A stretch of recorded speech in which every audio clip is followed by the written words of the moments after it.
नमस्कार, मी Deepali रनवरे, Riyansh multitrade private लिमिटेडमध्ये आरोग्य सल्लागार म्हणून कार्यरत आहे.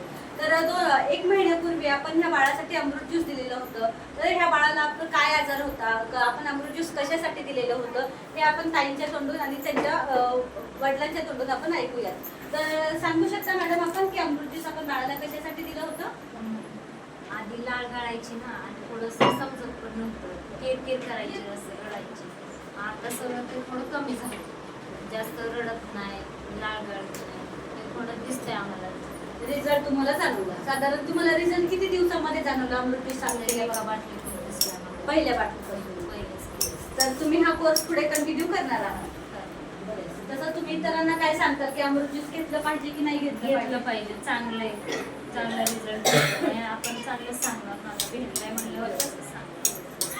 तर नक्कीच आपण पाहू शकतो की बाळाला एवढा सुंदर रिझल्ट पहिल्याच बॉटलमध्ये आलेला आहे आणि काही देखील सांगत आहेत की इतरांनी अमृत ज्यूस घेतलं पाहिजे. तर तुम्ही देखील अमृत ज्यूस घ्या आणि इतरांना देखील सांगा.